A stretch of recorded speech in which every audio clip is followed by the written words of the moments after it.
Good morning, all of you. Today we are going to start a chapter 4 from Geography, Agriculture.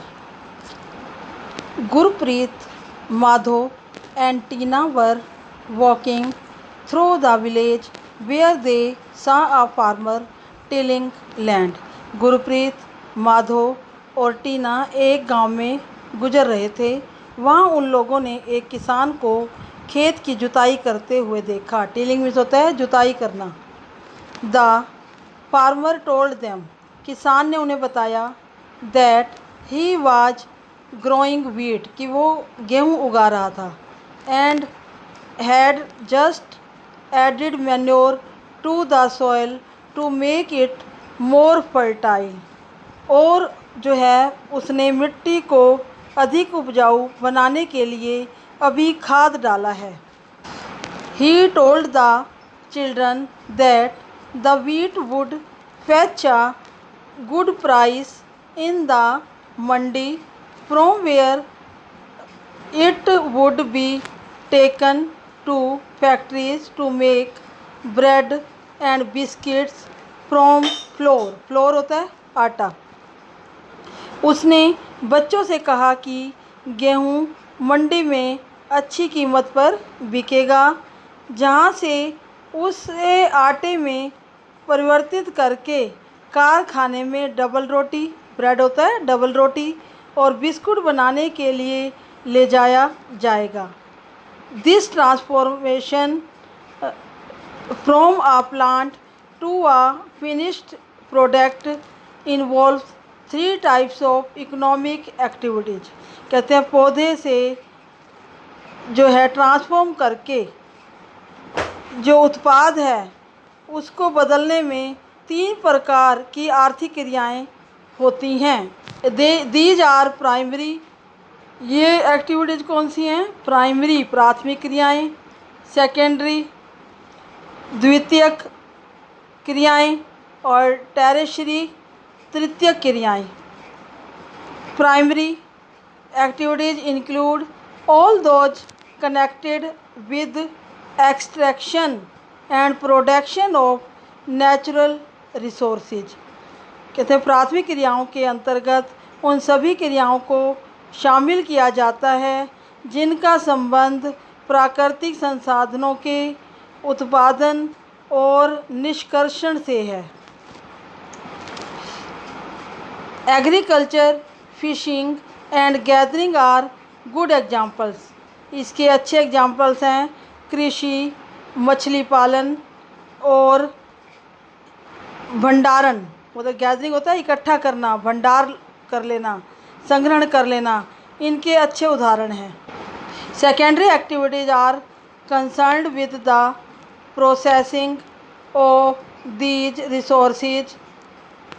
Secondary द्वितीयक जो क्रियाएं हैं are concerned with the processing of these resources. इनसे आगे जो process होता है कि वो जो द्वितीय क्रियाएं इन संसाधनों के प्रसंस्करण, मतलब इनके अकॉर्डिंग इनसे ही संबंधित हैं, प्राथमिक क्रियाओं से ही संबंधित हैं। मैन्युफैक्चरिंग ऑफ स्टील होता है इस्पात, इस्पात को बनाना। बेकिंग ऑफ ब्रेड, और जो है डबल रोटी को बेक करना। एंड वीविंग ऑफ क्लॉथ, और कपड़े को बिनना are examples of this activity. इस तरह की एक्टिविटी के उदाहरण हैं। Tertiary activities provide support to the primary and secondary sectors through services. और जो तृतीयक क्रियाएं प्राथमिक और द्वितीयक क्षेत्र को सेवा कार्य द्वारा सहयोग प्रदान करती हैं। Transport, trade, banking, insurance and advertising are examples of tertiary activities. कहते हैं बैंकिंग, यातायात, व्यापार, बीमा और विज्ञापन जो तृतीय क्रियाओं के उदाहरण हैं, टेरिशरी एक्टिविटीज़ के उदाहरण हैं। Agriculture is a primary activity. कृषि जो है एक प्राथमिक क्रिया है। It includes growing crops, fruits, vegetables, flowers and rearing of lively stock. फसलों, फलों, सब्जियों, फूलों का उगाना और पशुधन पालन इसमें शामिल है। पशुधन पालन मतलब rearing of livestock, rearing होता है पशुपालन, इसके साथ शामिल है। In the world 50% of persons are engaged in agricultural activity. संसार के 50% जो व्यक्ति हैं, लोग हैं, वो कृषि की क्रियाओं से जुड़े हुए हैं। 2/3 ऑफ इंडियाज पॉपुलेशन, 2/3 भारत का जो जनसंख्या है, is still dependent on agriculture, वो अभी भी कृषि के ऊपर निर्भर है। फेवरेबल ट्रोपोग्राफी, अनुकूल स्थलाकृति। ट्रोपोग्राफी क्या होता है? ज़मीन का होना। फेवरेट मतलब होता है कि अनुकूल। Topography of soil and climate, मिट्टी की मतलब और जो है जलवायु, are vital for agricultural activity. Vital होते हैं, ज़रूरी होते हैं, पृथ्वी के जो कृषि के कार्यों के लिए बहुत ज़रूरी होते हैं। मिट्टी और जो है क्लाइमेट का अच्छा होना। The land on which the crops are grown is known as arable land, कि जो ज़मीन है on which the crops are grown, जिस पर कि कृषि की जाती है, फसलें बोई जाती हैं, is known as arable land, वो एक जो है कृषिगत भूमि कहलाती है, कृषि योग्य भूमि कहलाती है। फिगर 4.1 में आपको ये दिखाया गया है। In the map you can see, map में आप देख सकते हैं that agricultural activities concentrated in those regions of the world where suitable factors for the growing of crops exist. कहते हैं कि आप मानचित्र में देख सकते हैं कि कृषि क्रियाकलाप विश्व के उन्हीं प्रदेशों में स्थित है जहाँ फसल उगाने के लिए उपयुक्त संसाधन हैं।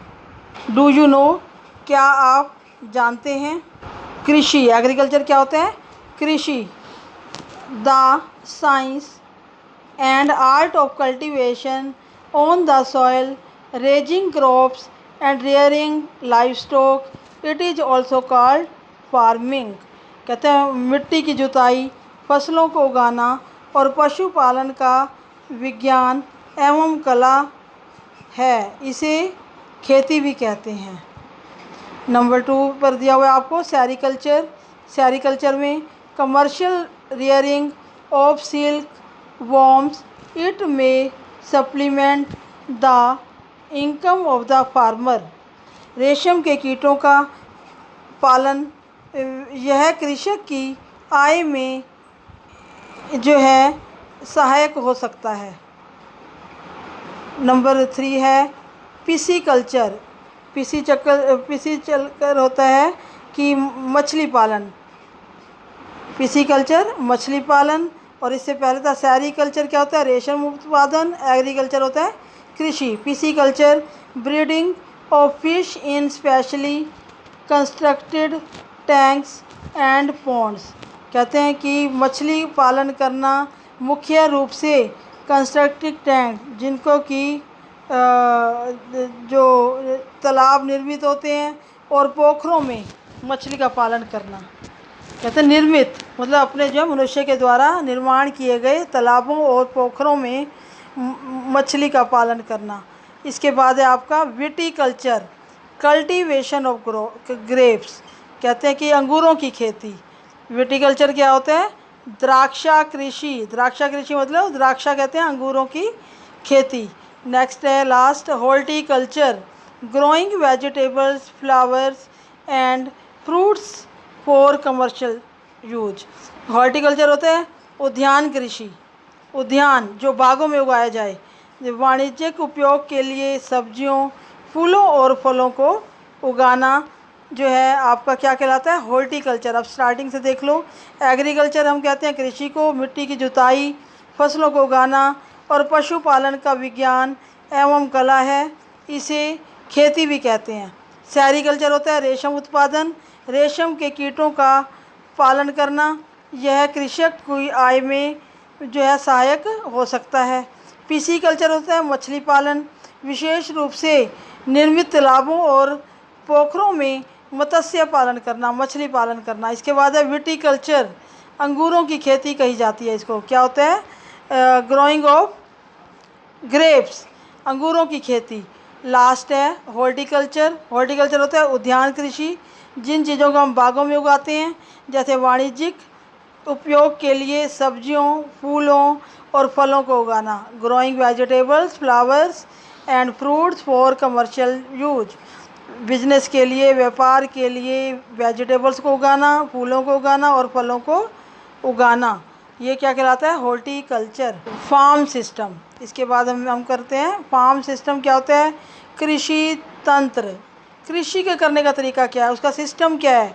एग्रीकल्चर और farming can be looked at as a system, कृषि या खेती को एक तंत्र के रूप में देखा जा सकता है।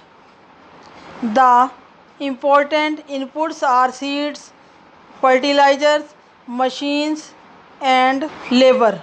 महत्वपूर्ण जो चीज़ें हैं इसके लिए बीज है, उर्वरक है और क्या है? मशीनरी है और मजदूर हैं।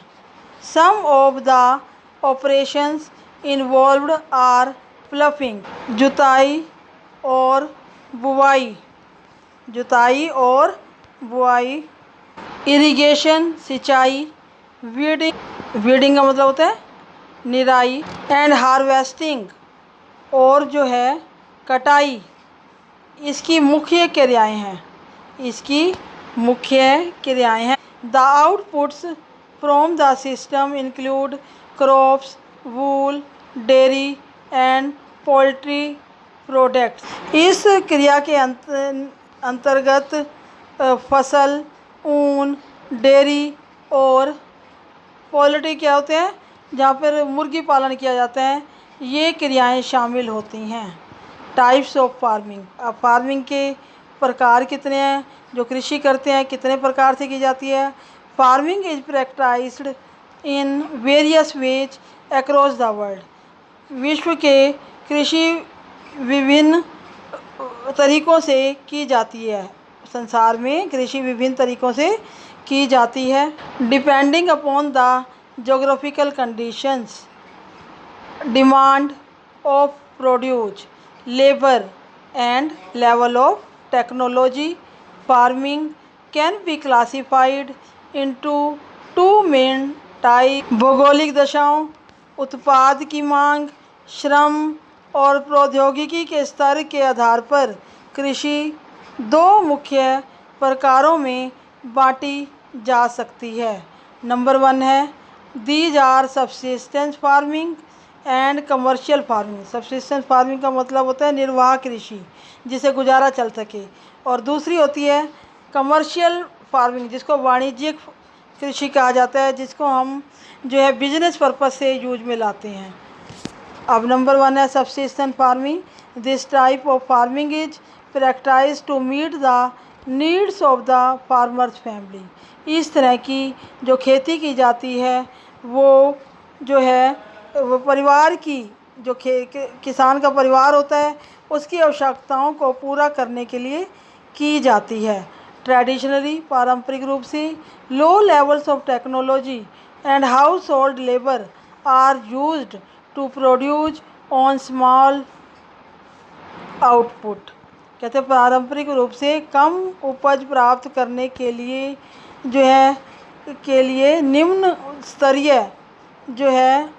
स्तरीय प्रौद्योगिकी और पारिवारिक श्रम का उपयोग किया जाता है। Subsistence farming can be further classified as intensive subsistence. निर्वाह कृषि को पुनः गहन निर्वाह कृषि और आदिम निर्वाह, आदमियों के निर्वाह के लिए, एंड प्रिमिटिव सबसिस्टेंस फार्मिंग, और जो है कृषि में वर्गीकृत किया जाता है। नेक्स्ट है इन इंटेंसिव सबसिस्टेंस एग्रीकल्चर, गहन मतलब अत्यधिक निर्वाह कृषि में, the farmer cultivates a small plot, जो किसान है वो एक छोटे से प्लॉट को जो है कि साधारण औजारों और अधिक श्रम से खेती करता है। कहते हैं छोटे से भाग पर साधारण औजारों और अधिक श्रम से खेती करता है। Climate with large number of days with sunshine and fertile soils permit growing of more than one crop annually on the same plot. अधिक धूप वाले दिनों से जलवायु और उर्वरक मिट्टी वाले खेत में एक वर्ष में एक से अधिक फसलें उगाई जा सकती हैं। Rice is the main crop. Rice जो है, चावल जो है मुख्य फसल होती है। अदर क्रॉप्स इंक्लूड वीट, मेज, pulses and oil seeds. Intensive subsistence agriculture is prevalent in the thickly populated areas of the monsoon regions of South, Southeast and East Asia। अन्य फसलों में गेहूँ, मक्का, दलहन और तिलहन शामिल हैं। गहन कृषि दक्षिणी पूर्वी और पूर्वी एशिया के जहाँ ज़्यादा जनसंख्या वाले मानसूनी प्रदेशों में प्रचलित है। अब है primitive subsistence agriculture. Primitive subsistence agriculture includes shifting cultivation and nomadic herding. Primitive होता है आदिम निर्वाह, जो खाद्यान्नोष लोग होते थे पहले के निर्वाह कृषि में, जो स्थानांतरी कृषि और चलवासी पशुचरण शामिल है। क्या मतलब है? नोमैडिक, जो एक जगह से दूसरे की जगह घूमते रहते हैं, उनके द्वारा जो कृषि की जाती है वो प्रिमिटिव सबसिस्टेंस एग्रीकल्चर कहलाती है। नेक्स्ट है शिफ्टिंग कल्टीवेशन, होता है स्थानांतरी कृषि, जो बदल के होती है। Is practised in the thickly forested areas of Amazon basin, tropical Africa, parts of south east Asia and north east India. कहते हैं अमेजन बेसिन के सघन वन क्षेत्रों, उष्ण कटिबंधीय अफ्रीका, दक्षिण पूर्व एशिया और उत्तरी पूर्व भारत के भागों में प्रचलित है। These are the areas of heavy rainfall and quick regeneration of vegetation. कहते हैं ये जो है भारी वर्षा और वनस्पति के तीव्र मतलब तेज़ी से, क्विक होता है तेज़ी से, रीजनरेशन पुनर्जनन मतलब दोबारा से पैदा होना, ऑफ वेजिटेशन कहते हैं पुनर्जनन वाले क्षेत्र हैं। A plot of land is cleared by felling the trees and burning them. कहते हैं कि वृक्षों को काटकर और जलाकर भूमि को साफ किया जाता है। The ashes are then mixed with the soil, तब राख को and crops like maize, yam, potatoes and cassava are grown. कहते हैं कि तब राख को मिट्टी में मिलाया जाता है तथा मक्का, मेज होता है मक्का, और क्या है आपका याम होता है रतालू, वो जैसे अरबी, रतालू क्या होता है अरबी, पोटैटोज होता है आलू, और कसावा जैसी फसलों को उगाया जाता है।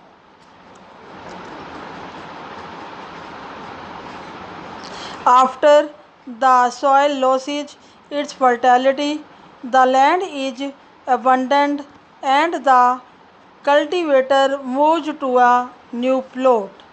कहते हैं कि आफ्टर द सॉइल लॉसेज, जब मिट्टी अपनी उपजाऊ शक्ति ख़त्म कर देती है तो वह भूमि छोड़ दी जाती है, खाली कर रहने दी जाती है, और जो खेती करने वाला है फार्मर है वो नई भूमि पर चला जाता है।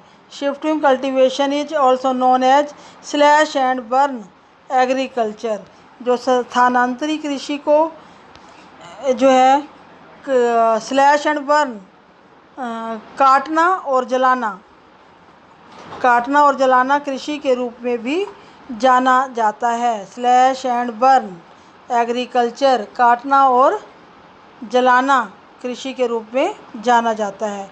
अब है नोमैडिक हर्डिंग। नोमैडिक हर्डिंग क्या होता है? जो जगह बदल बदल कर आदिवासी लोगों के द्वारा हर्डिंग करना, पशुओं को चराना। Is practised in the semi arid and arid regions of Sahara, central Asia and some parts of India like Rajasthan and Jammu Kashmir. कहते हैं सहारा के अर्ध शुष्क, सेमी एरिड, अर्ध शुष्क और शुष्क प्रदेशों के में, मध्य एशिया और भारत के कुछ भागों जैसे राजस्थान तथा जम्मू और कश्मीर में ये इस तरह की कृषि प्रचलित है। In this type of farming herdsmen move from place to place with their animals for fodder and water along defined routes। कहते हैं इस तरह की कृषि में जो हर्डमैन होते हैं, जो पशु चराते हैं, लोग पशु पालन करते हैं, वो एक स्थान से दूसरे स्थान पर अपने जानवरों को फोडर, उनके घास के लिए, और जो है फोडर एंड वाटर, और पानी के लिए जो है स्थान बदलते रहते हैं।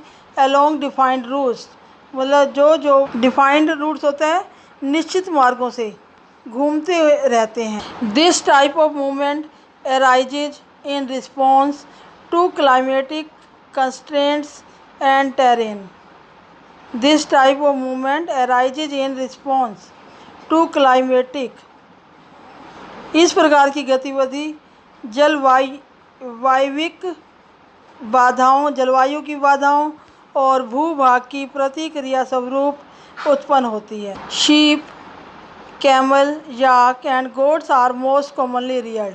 इस तरह के एक्टिविटी में भेड़ें, ऊँट, याक और बकरियों को पालन करना, मतलब जो है साधारण, मतलब जो है कॉमनली, मतलब ज़्यादातर जो है पशु पालने वाले भेड़ें, ऊँट, मवेशी, याक और बकरियां पालते हैं। They provide milk, meat, wool, hides and other products to the herders and their families. ये पशु चारकों और उनके परिवारों के लिए दूध, मांस, ऊन, खाल और अन्य उत्पाद उपलब्ध कराते हैं। इसके बाद है आपका कमर्शियल फार्मिंग होता है, बिजनेस पर्पस से की जाने वाली फार्मिंग, खेती। In commercial farming crops are grown and animals are reared for sale in market. इस तरह की एक्टिविटी में क्या होता है, जो फसलें उगाई जाती हैं और जानवर पाले जाते हैं, वो मार्केट में बेचने के लिए किए जाते हैं। The area cultivated and the amount of capital used is large. कहते हैं जो क्षेत्र होता है जिस पे कृषि की जाती है और जो धन लगाया जाता है, प्रयोग किया जाता है, वो काफ़ी ज़्यादा मात्रा में होता है। Most of the work is done by machine. ज़्यादातर काम मशीनों से किया जाता है। Commercial farming includes commercial grain farming, mixed farming and plantation farming. जो वाणिज्यिक कृषि में अनाज कृषि, मिश्रित कृषि और जो है रोपण कृषि शामिल है। आगे in commercial grain farming crops are grown for commercial purpose. कहते हैं कमर्शियल ग्रेन फार्मिंग में जो अनाज उगाया जाता है वो केवल बिजनेस पर्पस से ही उगाया जाता है। व्हीट एंड मेज, गेहूँ और जो है मक्का, मेज होता है मक्का, गेहूँ और मक्का are common commercially grown grains. जो गेहूँ और मक्का है वो सबसे ज़्यादा उगाया जाता है, सामान्य रूप से मतलब जो है उगाया जाता है, ज़्यादा उगाया जाता है। Major areas where commercial grain farming is practised are temperate grasslands of North America, Europe and Asia. उत्तर अमेरिका, यूरोप और एशिया के शीतोष्ण घास के मैदान जो है, जो ये कमर्शियल अनाज कृषि के मुख्य क्षेत्र हैं। जो कमर्शियल कृषि है वो कहाँ होती है सबसे ज़्यादा? उत्तर अमेरिका, यूरोप और एशिया के शीतोष्ण घास के मैदान में की जाती है। टेम्परेट ग्रासलैंड का मतलब है शीतोष्ण ग्रासलैंड, घास के मैदान में की जाती है।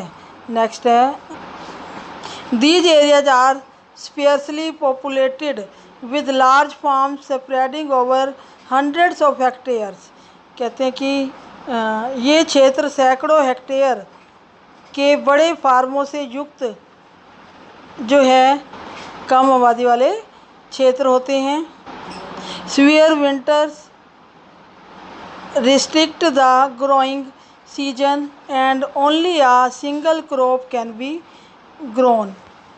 कहते हैं जो अत्यधिक ठंड है वो इस कृषि में बाधा डालती है और केवल एक ही फसल यहाँ पर उगाई जा सकती है। नेक्स्ट है, इन मिक्स्ड फार्मिंग, जो मिश्रित कृषि होती है, the land is used for growing food and fodder crops and rearing live stock. मिश्रित कृषि में भूमि का उपयोग भोजन व चारे की फसलें उगाने और पशुओं को पालने के लिए किया जाता है।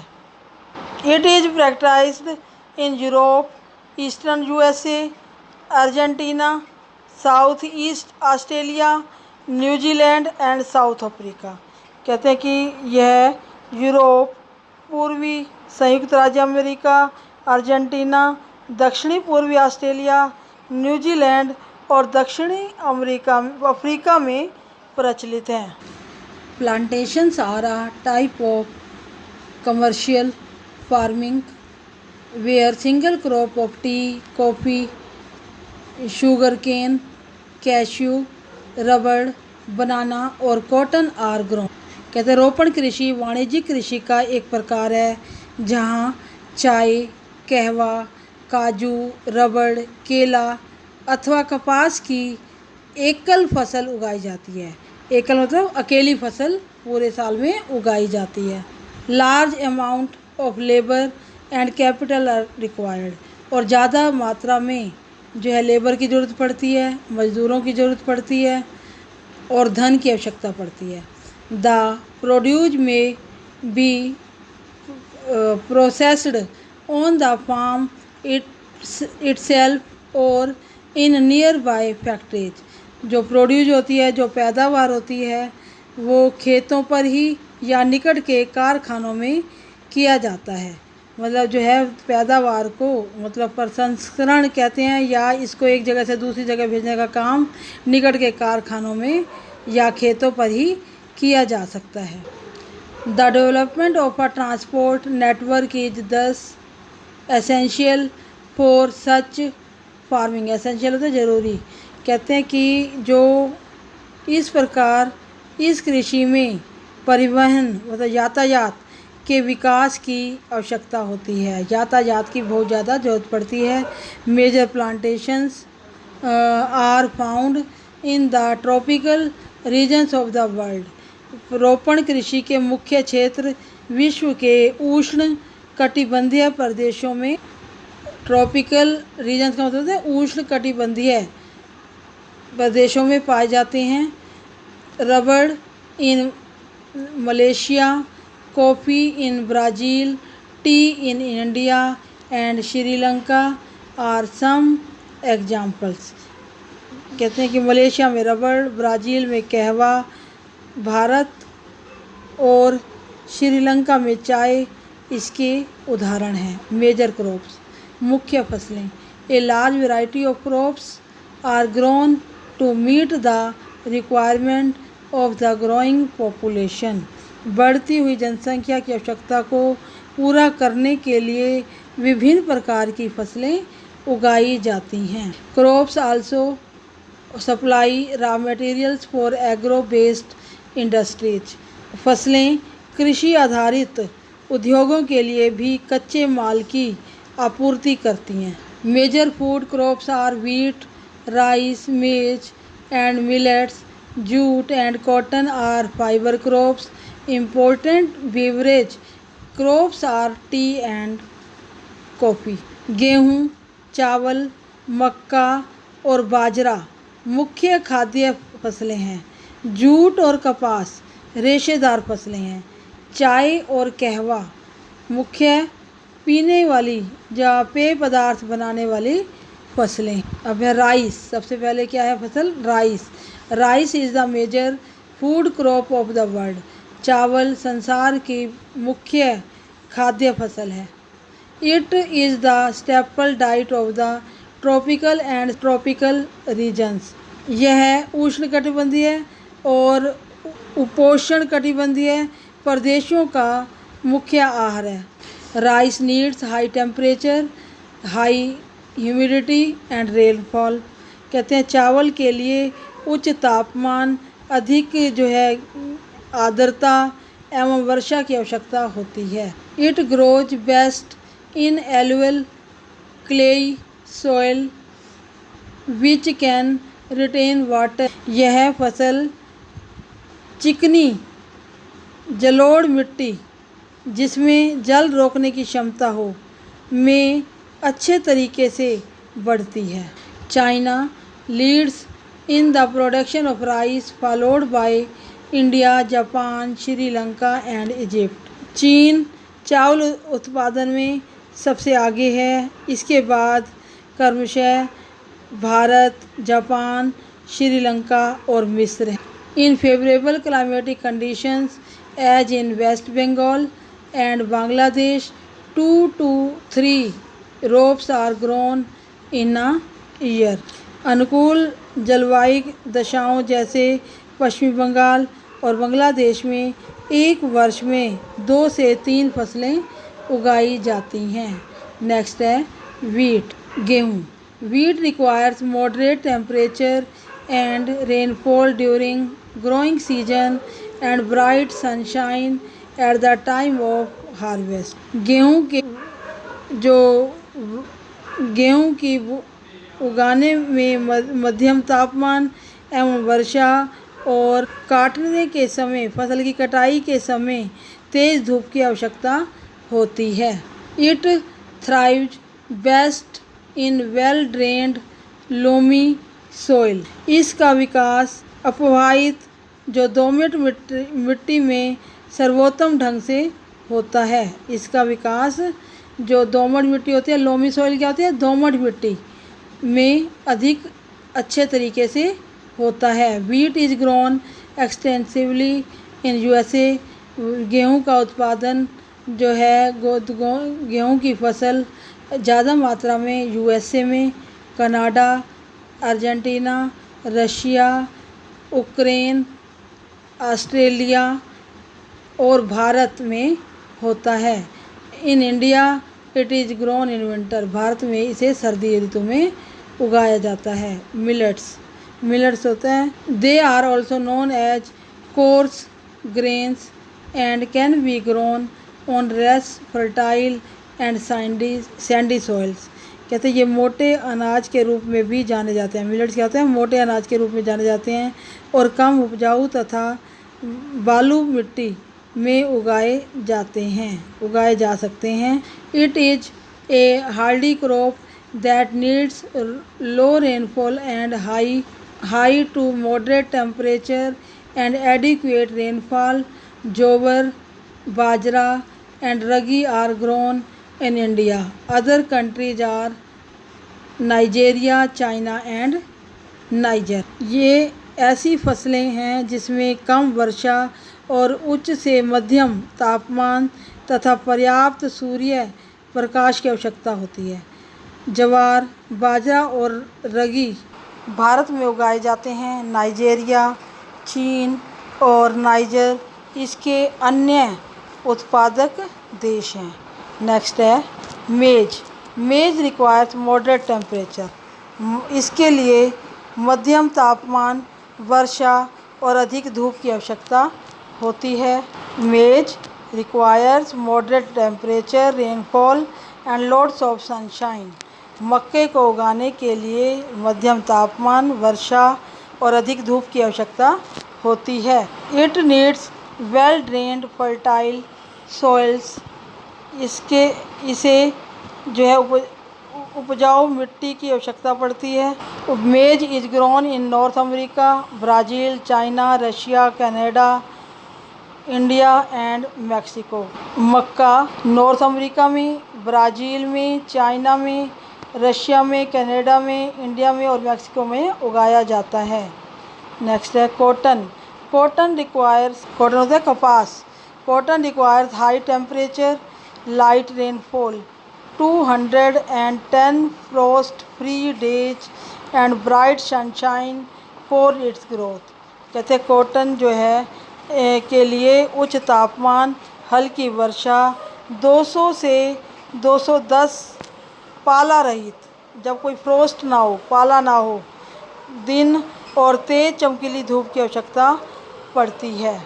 It grows best on black and alluvial soils. China, USA, India, Pakistan, Brazil and Egypt are the leading producers of cotton. कहते हैं यह काली और जलोढ़ मृदा में सर्वोत्तम उगती है। चीन, संयुक्त राज्य अमेरिका, भारत, पाकिस्तान, ब्राज़ील और मिस्र कपास के उत्पादक हैं। कपास उगाने में सबसे आगे रहने वाले देश हैं। It is one of the main raw materials for the cotton textile industry. यह सूती वस्त्र उद्योग के लिए एक महत्वपूर्ण कच्चा माल है। जूट कहते हैं पटसन। Jute was also known as the golden fibre.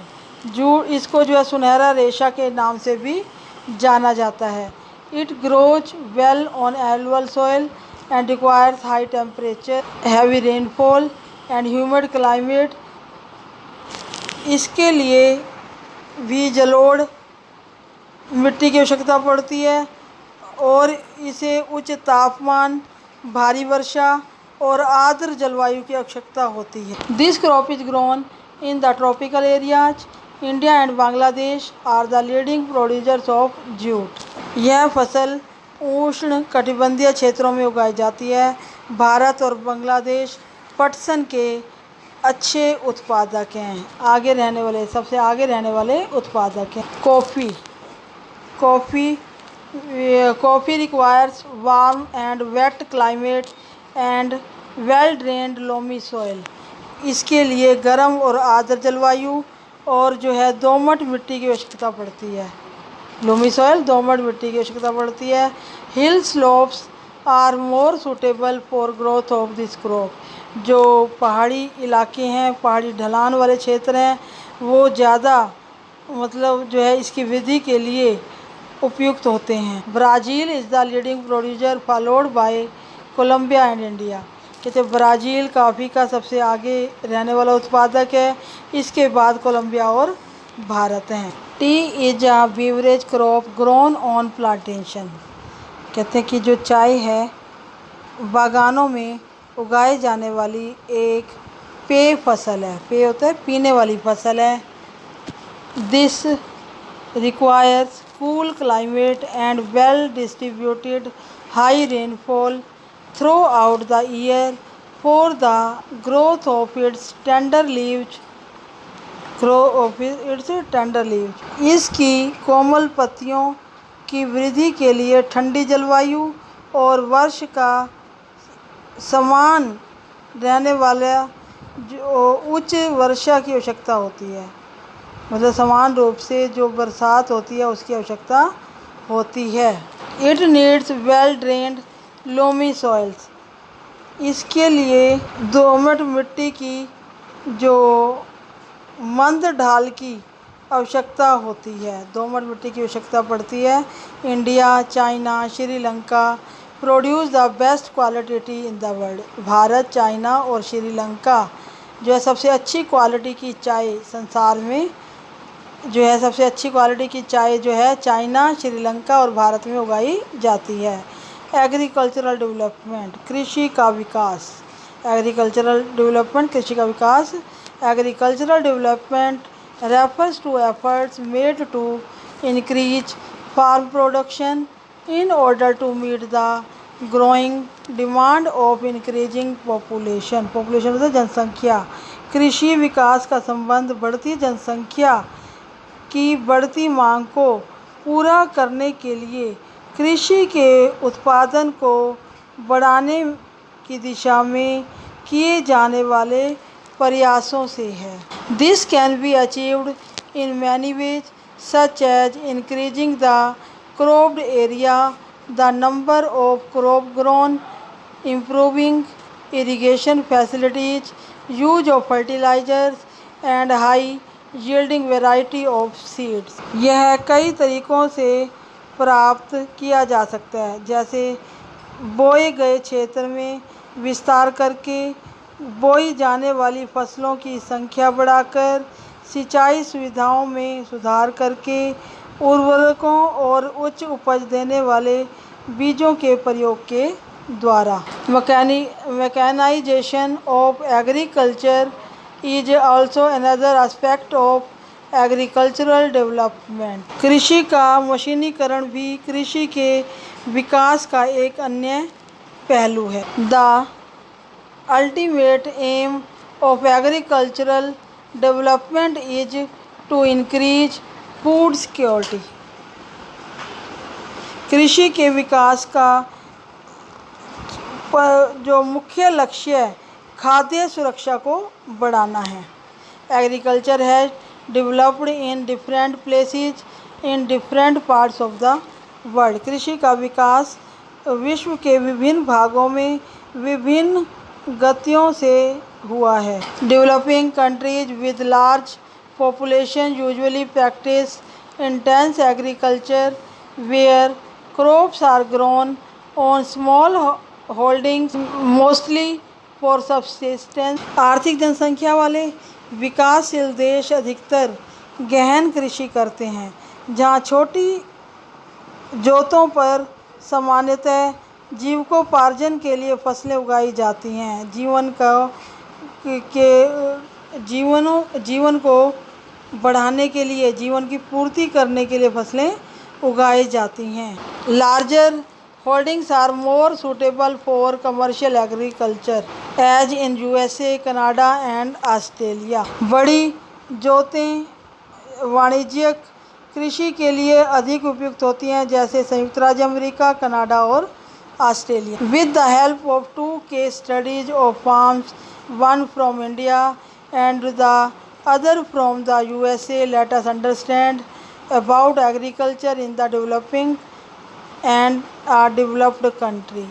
कहते हैं कि एक केस स्टडी के द्वारा 2 फार्मों की, 2 खेतों की, जो एक तो भारत से और अन्य जो है यूएसए से है। तो आओ हम समझें एग्रीकल्चर के बारे में कि जो डेवलप्ड कंट्री है वहाँ पर कृषि कैसे की जाती है। A farm in India, there is a small village Adilabad, Ghazipur district of Uttar Pradesh. Munna Lal is small farmer in this village who has farmland of about 1.5 hectare. Uttar Pradesh के गाजीपुर ज़िले में आदिलाबाद एक छोटा सा गांव है। मुन्ना लाल इस गांव का एक छोटा किसान है, जिसके पास लगभग 1.5 हेक्टेयर का एक फार्म है। He purchases high yielding varieties of seeds from the market every alternate year. उसका जो आवास मुख्य गांव में है, वह अधिक उपज देने वाले बीजों को बाजार से वर्षों के एकांतर पर खरीदता है, कि वर्षों के बाद जो है एक बार खरीदता है। द लैंड इज फर्टाइल, जो इसकी भूमि है वो बड़ी उपजाऊ है। And he grows at least 2 crops in a year, और वो कम से कम 2 फसलें एक साल में उगाता है। विच आर नॉर्मली वीट और राइस, वो या तो गेहूँ होती है या चावल होते हैं। एंड पल्सेज, और दालें होती हैं। The farmer takes advice of his friends, किसान अपने मित्रों की सलाह लेता है। एंड एल्डर्स, बड़ों की सलाह लेता है। As well as government agricultural officer, यहाँ तक कि जो सरकारी कृषि ऑफिसर्स होते हैं रिगार्डिंग फार्मिंग प्रैक्टिसेस, कि खेती को कैसे किया जाए, उनके लिए उससे सलाह लेता है। ही टेक्स अ ट्रैक्टर, वह ट्रैक्टर लेता है। ऑन रेंट, किराए पर। फॉर प्लॉफिंग हिज फील्ड, अपने खेतों की बुआई करने के लिए, हल चलाने के लिए वो एक ट्रैक्टर लेता है। Though some of his friends still use traditional method of using bullocks for ploughing, जबकि दूसरे जो मित्र हैं उसके, वो अपने पारंपरिक तरीके जैसे बैलों का प्रयोग हल चलाने के लिए करते हैं। There is a tubewell in the nearby field which he takes on rent to irrigate his field. पास के ही खेत में एक ट्यूबवेल है जिसको कि वो सिंचाई करने के लिए अपने खेत में उधार लेता है। Munna Lal also has 2 buffaloes and few hens. Munna Lal के पास 2 भैंसें और कुछ मुर्गियां हैं। He sells milk in the cooperative store located in the nearby town. वह निकट के शहर में स्थित सहकारी भंडार में दूध बेचता है। He is a member of the cooperative society which also advises him on the type of fodder for his animals, safety measures to protect the health of the livestock and artificial insemination. वह यहाँ का एक सदस्य है। सहकारी समिति उसके जानवरों के लिए चारे के प्रकार, पशुधन के स्वास्थ्य की सुरक्षात्मक उपायों और कृत्रिम गर्भाधान के संबंध में भी सलाह देती है। कृषि के विविध कार्यों में परिवार के सभी सदस्य उसकी सहायता करते हैं। Sometimes he takes credit from a bank or the agriculture cooperative society to buy HYV seeds and implements.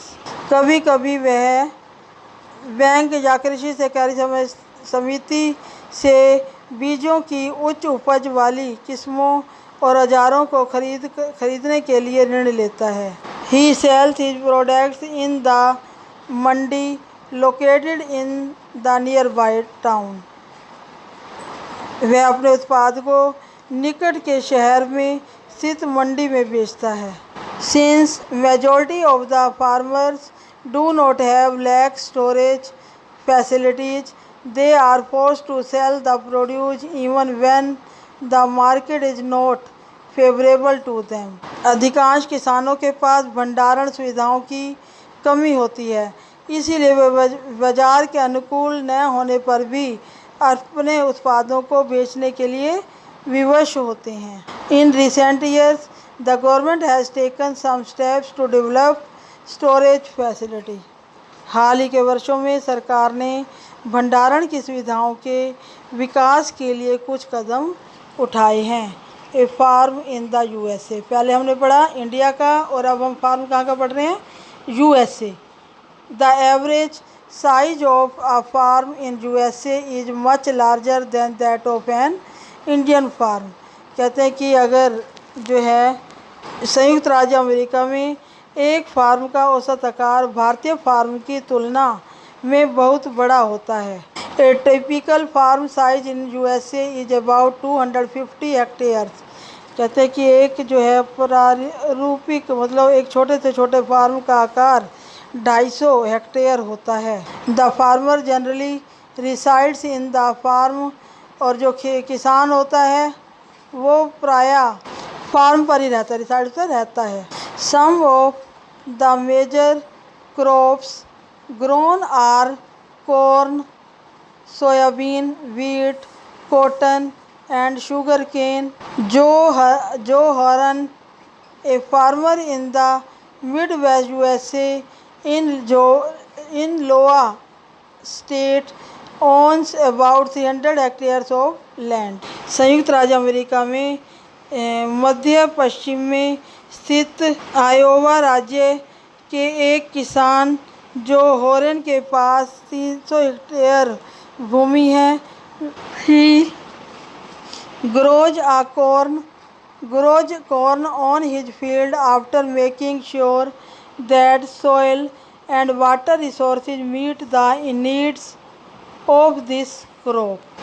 वह अपने खेत में मक्का तब उगाता है जब उसे विश्वास होता है कि जो मिट्टी और जल संसाधन इस फसल की आवश्यकता को पूरा कर देंगे। Adequate measures are taken to control pests that can damage the crop. फसल को नुकसान पहुंचाने वाले पीड़कों पर नियंत्रण करने के लिए पर्याप्त उपाय किए जाते हैं। Adequate measures are taken to control pest that can damage the crop. जो फसल को नुकसान पहुंचाते हैं, हानि पहुंचाते हैं, उनके लिए पर्याप्त जो है तरीके जो है कंट्रोल करने के किए जाते हैं। From time to time he sends the soil samples to a soil testing laboratory to check whether the nutrients are sufficient or not. कहते कि वो जो है समय समय पर अपनी मिट्टी के सैंपल जो है लेबोरेटरी में टेस्ट करने के लिए भेजता है, ये चेक करने के लिए कि जो उपजाऊ तत्व हैं उसमें पर्याप्त हैं या नहीं हैं। द रिजल्ट हेल्प जो हॉर्न to plan a scientific fertiliser programme.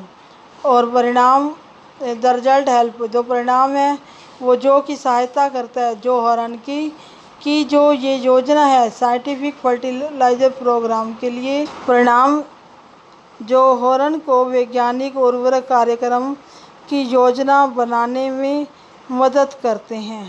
His computer is linked to the satellite which gives him a precise picture of his field. उसका कंप्यूटर उपग्रह से जुड़ा हुआ है जो उसे उसके खेत की यथार्थ तस्वीर देता है।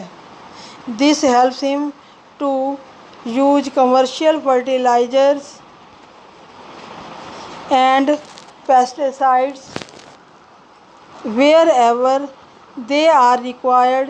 He uses tractor, seed drills, leveler, combined harvester and thresher to perform various agriculture operations. यह रासायनिक उर्वरकों और कीड़ानाशकों का आवश्यकता अनुसार प्रयोग करने में उसकी मदद करता है। वह ट्रैक्टरों, बीज बोने की मशीनों, समतलक संयुक्त हार्वेस्टर और थ्रेशर का उपयोग कृषि संबंधी विविध संक्रियाओं में करता है। The farmer in USA works like a businessman and not like a peasant farmer. संयुक्त राज्य अमेरिका में किसान एक व्यवसायी की तरह